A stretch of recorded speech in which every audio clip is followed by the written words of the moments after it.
આજે 12 સપ્ટેમ્બર 2024 ગુરુવારનો દિવસ છે. હું શ્રી રામચરિત માનસની ચર્ચા આગળ વધારું છું. શ્રી રામચરિત માનસના કિષ્કિંધા કાંડમાં શ્રી હનુમાન મિલનથી લઈને વાલી વધ અને ત્યારબાદ શ્રી સીતા માતાની ખોજ સુધીના પ્રસંગો આવે છે. આ સોપાનની ચર્ચા પ્રારંભ કરતા પહેલા હું બધા મંગલોના મૂળ એવા શ્રી રામચંદ્રજી ભગવાનને નમન કરું છું, જે શ્રી શંકરજીના મનરૂપી માન સરોવરના રાજહંસ છે અને જે અત્યારે શ્રી સીતા માતાની ખોજ કરવા નીકળ્યા છે, જે બધા સુખોના મૂળ છે અને જે મુક્તિ આપનાર છે, જે અત્યંત દયાળુ અને ઉદાર છે, તેવા શ્રી રામચંદ્રજીને હું વંદન કરું છું. શ્રી રામચંદ્રજી ભગવાન ત્યારબાદ ઋષ્યમુખ પર્વત તરફ ગયા અને ત્યાં શ્રી રામચંદ્રજી અને શ્રી લક્ષ્મણજી એ જઈ રહ્યા છે અને તેમને જોઈને સુગ્રીવજી, જે ત્યાં ઋષ્યમુખ પર્વતમાં હતા, તેમને જોઈને સુગ્રીવજીએ શ્રી હનુમાનજીને કહ્યું કે હે હનુમાન, તમે આ બે રાજકુમારો કોણ છે જે અત્યારે મુનિવેશ ધારણ કર્યો છે, પરંતુ તે અત્યંત બહાદુર અને શૂરવીર યોદ્ધા લાગી રહ્યા છે. તે પુરુષોમાં સિંહની સમાન લાગે છે. આ બે યોદ્ધાઓ કોણ છે?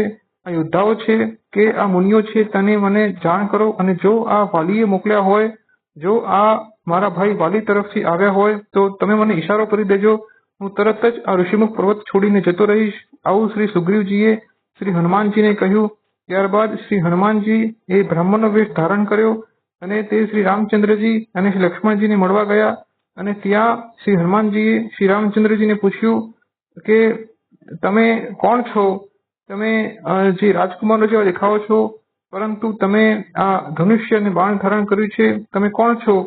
તમે શું બ્રહ્મા, વિષ્ણુ કે મહેશમાંથી કોઈ અવતાર છો, કે પછી તમે બંને સ્વયં નર નારાયણ છો, કે તમે બંને તે ભગવાન તો નથી ને, જેમણે આ પૃથ્વી પરથી રાક્ષસોનો સંહાર કરવા માટે અવતાર ધારણ કર્યો છે? કૃપા કરીને મને જણાવો કે તમે કોણ છો. ત્યારબાદ શ્રી રામચંદ્રજીએ શ્રી હનુમાનજીને કહ્યું કે હે બ્રાહ્મણ, અમે રામ લક્ષ્મણ છીએ, અયોધ્યાના રાજા શ્રી દશરથજીના પુત્રો છીએ.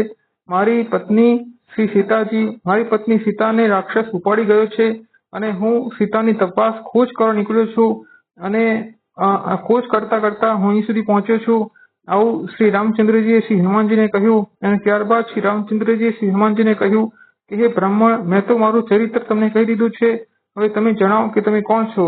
આ સાંભળીને શ્રી હનુમાનજીએ શ્રી રામચંદ્રજીને જોયા અને ત્યારબાદ શ્રી હનુમાનજીના આંખમાંથી અશ્રુ નીકળી આવ્યા અને શ્રી હનુમાનજીએ એવું કહ્યું કે હે પ્રભુ, હું તો મંદ બુદ્ધિનો છું, હું કુટિલ છું, હું મોહના વશ છું, હું તો તમે ઓળખી શક્યો નહીં, પરંતુ સમગ્ર જગત એ તો તમારા માયાથી વશ થયેલું છે અને તમે પણ મને ઓળખી શક્યા નહીં. આવું કહીને શ્રી હનુમાનજીએ તરત જ શ્રી રામચંદ્રજીના ચરણ પકડી લીધા અને તેઓ પોતાના અસલી સ્વરૂપમાં આવી ગયા. અને ત્યારબાદ શ્રી હનુમાનજીએ શ્રી રામચંદ્રજીને કહ્યું કે હે પ્રભુ, હું તો તમારો સેવક છું.